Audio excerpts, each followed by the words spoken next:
की सबसे बड़ी खबर निकल के ये आ रही है कि माननीय दिल्ली हाई कोर्ट में 30 जनवरी 2023 को जो सुनवाई थी उसमें ये आदेश दिया गया है कि यूनियन ऑफ इंडिया के द्वारा एक ट्रांसफर पिटीशन दायर किया जा रहा है, इसलिए इस भुगतान के मामले की सुनवाई को दिल्ली हाई कोर्ट में स्थगित किया जाता है और अगली सुनवाई 12 अप्रैल 2023 को की जाएगी।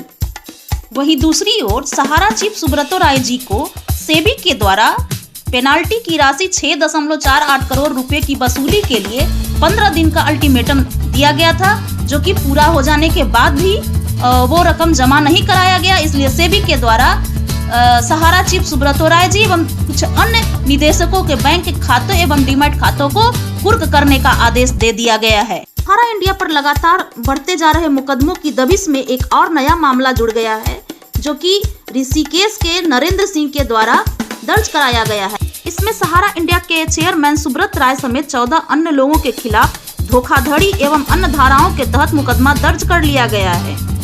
इधर दूसरी तरफ सहारा के 46वें स्थापना दिवस के अवसर पर सहारा प्रबंधन के द्वारा एक पत्र जारी करके ये संदेश दिया गया कि देश में जो तरह तरह के धरना प्रदर्शन एवं कानूनी कार्रवाई सहारा के जमाकर्ताओं एवं कार्यकर्ताओं के द्वारा जो किया जा रहा है उसको रोक दिया जाए, क्योंकि इससे उनका ही भुगतान बाधित हो जाएगा।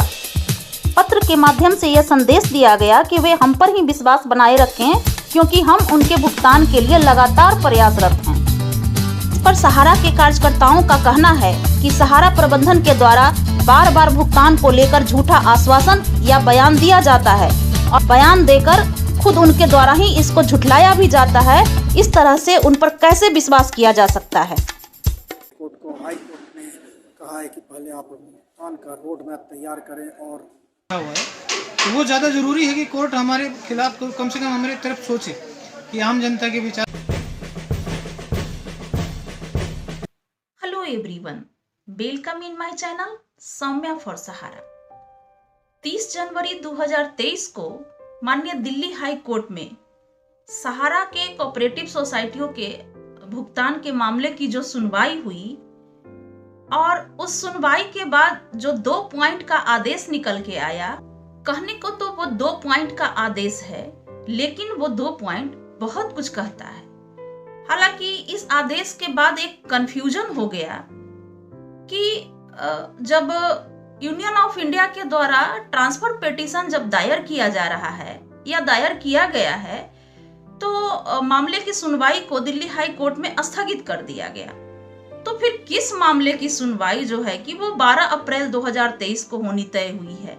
तो इस पर मेरी जो है कुछ सीनियर वकीलों से जो सहारा के केस को देख रहे हैं और काफी दिनों से देख रहे हैं, उनसे बातचीत हुई। उसके आधार पर ये निष्कर्ष निकल के आया कि 2 बात थी।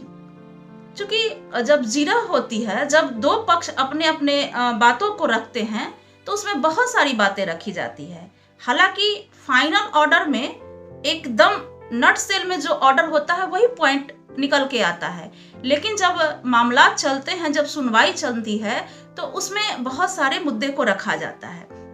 उसमें एक बात ये हुई कि भुगतान का जितना मामला था, भुगतान को लेकर के जो भी लंबी लिस्ट थी, जो भी मामले थे, उसकी सुनवाई को लेकर यूनियन ऑफ इंडिया के द्वारा माननीय सुप्रीम कोर्ट में पिटीशन दायर किया जा रहा है। इसलिए वो दिल्ली हाई कोर्ट से उन्होंने प्रार्थना किया कि चूंकि मेरे द्वारा ट्रांसफर पिटीशन लगाया जा रहा है, तो यहाँ इस मामले की सुनवाई को स्थगित कर दिया जाए। और इसी को आधार बनाते हुए माननीय दिल्ली हाई कोर्ट ने सुनवाई को स्थगित कर दिया।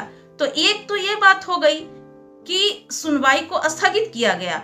तो फिर भाई दूसरा जो है वो 12 अप्रैल को क्या सुनवाई है। तो दूसरा जो मामला है वो सहारा के द्वारा ये उठाया गया कि एनआई पर जो माननीय दिल्ली हाई कोर्ट के द्वारा जो साल भर पहले रोक लगा दिया गया था, उसको हटाने की मांग की गई। उसके आदेश में उन्होंने ये कहा कि आप पर जो रोक लगा है वो अभी जारी रहेगा। माननीय कोर्ट के द्वारा ये कहा गया कि एनआई पर जो रोक लगा है उस पर सुनवाई चाहते हैं या रोक को हटवाना चाहते हैं, तो 10 अप्रैल तक आपको एक भुगतान का रोड मैप देना होगा और उसी के आधार पर 12 अप्रैल 2023 को सुनवाई होगी, यानी एनआई से रोक हटाने वाले मामले की सुनवाई 12 अप्रैल 2023 को होनी तय हुई है।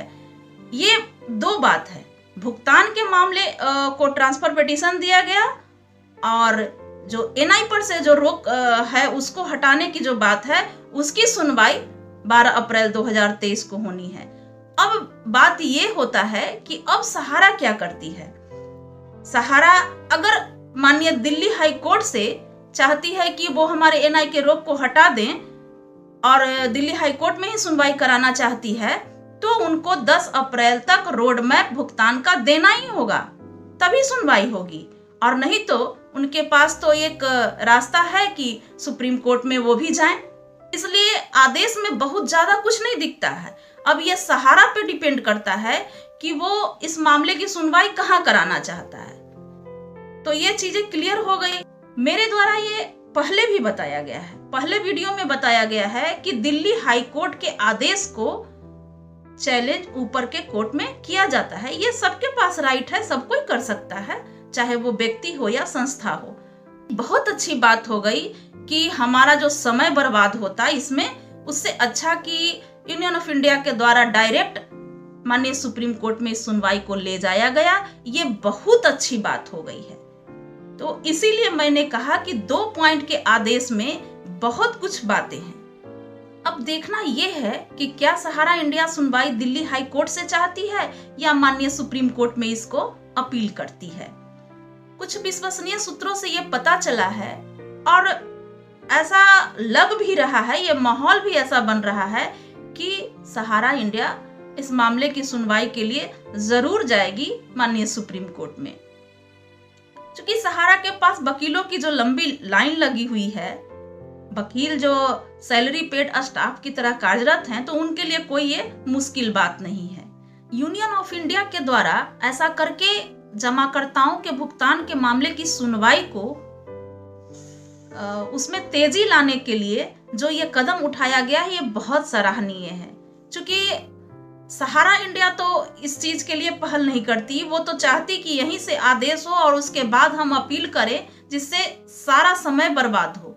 और उनके पैसे की बर्बादी की चिंता तो उनको है ही नहीं, इसलिए चिंता नहीं है कि उन्होंने तो सैलरी पेड स्टाफ की तरह वकील रख रखे हैं। यहाँ तो सबसे बड़ी दिक्कत जमाकर्ताओं को हो रही है कि उनका भुगतान उनको नहीं मिल रहा है और उसके लिए वो कोर्ट की तरफ देख रहे हैं। इस हिसाब से ये 2 पॉइंट का जो आदेश है वो भुगतान की मामले को निपटाने की तेजी की ओर दिखाई पड़ रहा है।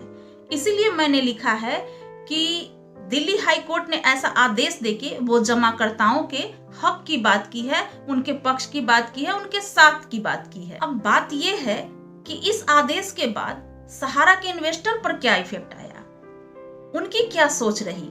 तो वो ज्यादा जरूरी है कि कोर्ट हमारे खिलाफ कम से कम हमारी तरफ सोचे कि आम जनता के विचार बन रहा है कि मैं दुखी है, तो उसको कैसे न कैसे समाधान मिले जनता को। तो थोड़ा थोड़ा ही सही, लेकिन जनता के प्रति अगर थोड़ा थोड़ा करके भी अगर ये फैसला हो जाए तो कम से कम ये हो जाएगा कि पैसा निकल जाएगा। एक एक कदम बढ़े, कि वही चाहते कि एक एक कदम भी बढ़े तो कम से कम बढ़ जाए, बंद नहीं रहना चाहिए। जैसे कि बाकी सब चीज़ों में अभी ऑफिस में जाते हैं तो सारा कंपनी बोल देती है सब कुछ बंद है, तो इसका मतलब ये है कि सब बंद है तो कुछ कार्रवाई नहीं होने वाली है। कोर्ट से ये है कि कुछ कार्रवाई बढ़ती है या फिर डेट लगती है तो कुछ आश्वासन ये रहता है कि कोर्ट देगा, कुछ रिजल्ट आएगा। हाई कोर्ट जो ऑर्डर दिया है कि आप एनआई अब तभी कर सकते हैं जब आप पेमेंट का रोड मैप दें, वो बहुत ही अच्छा है डिपॉजिटर के लिए।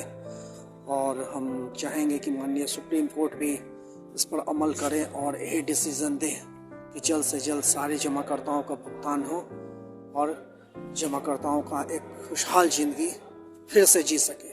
जमाकर्ताओं की बातों को सुनकर ऐसा लग रहा है कि ये जो सुनवाई हुई ये संतोषजनक सुनवाई रही। अब उन्हें ऐसा महसूस हो रहा है कि हमारे भुगतान के मामले को लेकर के मामला तेजी से आगे बढ़ रहा है और सहारा पर शिकंजा कसता जा रहा है।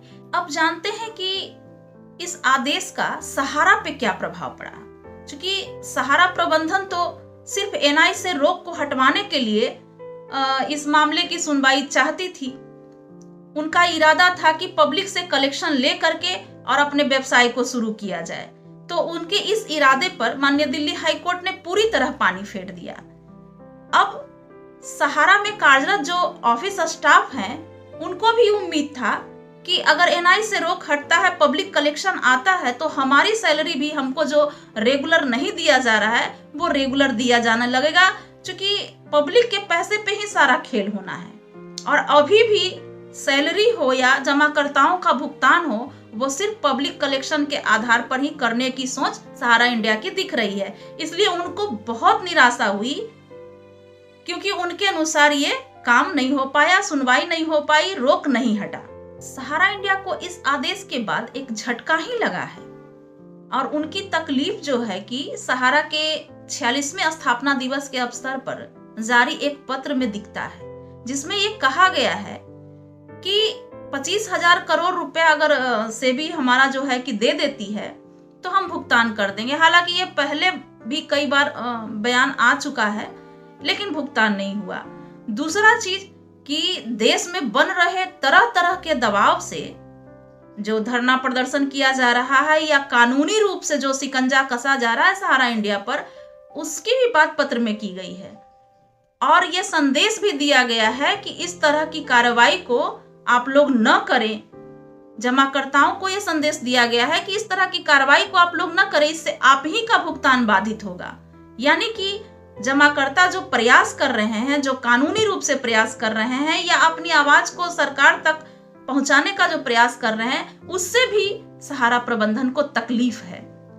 उन्हें शायद यह एहसास हो चला है कि मेरी मर्जी हो या ना हो, अब जिस तरह का माहौल बन रहा है, जैसे जैसे शिकंजा कस रहा है, मुझे भुगतान करना ही पड़ेगा, सहारा इंडिया को भुगतान करना ही पड़ेगा। यह समय बहुत जल्द आता हुआ दिखाई पड़ रहा है। सहारा से भुगतान कराने को लेके देश में कई तरह के संगठन बन चुके हैं। अब उनके द्वारा एक काम किया जा रहा है कि जनता को जागरूक करके, जमाकर्ताओं को जागरूक करके सहारा इंडिया पर दबाव बनाया जाए और सरकार पर दबाव बनाया जाए, ताकि जमाकर्ताओं के भुगतान का रास्ता निकल सके। इसके लिए वो तरह तरह के तरीके भी अपना रहे हैं। और इसी क्रम में ऑल इंडिया संघर्ष न्याय मोर्चा के द्वारा 6 फरवरी को ज्ञापन दिवस मनाया जा रहा है, जिसमें सभी जिलों के डीएम को एक ज्ञापन दिया जाएगा और उसमें भुगतान की मांग की जाएगी। एक दूसरा संगठन मदन लाल आजाद जी के द्वारा भी बनाया गया है और उनके द्वारा ये प्रयास किया जा रहा है कि जमाकर्ताओं को जल्द से जल्द जागरूक करके एकजुट किया जा सके और भुगतान का आवाज उठाया जा सके। एक और संगठन संयुक्त किसान मोर्चा सीतापुर ने सहारा के रीजन ऑफिस का घेराव किया, ताकि भुगतान की उठ रही मांगों को तेज किया जा सके। मामला तो एक ही है, जमाकर्ताओं के भुगतान का, और ये भुगतान चाहे संगठन के द्वारा सरकार पर दबाव बना के कराया जाए या सहारा इंडिया खुद करे या माननीय कोर्ट के द्वारा कराया जाए। तो इस मामले की सुनवाई में देरी होती है या कुछ ज्यादा समय खींचता है तो संगठन एक बहुत बड़े आंदोलन की रूपरेखा भी तैयार कर रहा है, जिससे कि भुगतान की त्वरित सुनवाई हो सके और भुगतान का रास्ता साफ हो सके। इन्हीं बातों के साथ मैं अपने वीडियो को यहीं पे समाप्त कर रही हूँ और उम्मीद करती हूँ कि सुनवाई वाले मामले में भी क्लियरेंस मिला होगा और संगठन भी क्या काम कर रहा है, क्यों जुड़ना चाहिए, इस मामले में भी थोड़ा क्लियरेंस हुआ होगा। तो मेरे चैनल को ज़्यादा से ज़्यादा सब्सक्राइब करें और इसको शेयर अवश्य करें, और हाँ, लाइक करना तो बिल्कुल ना भूलें। धन्यवाद।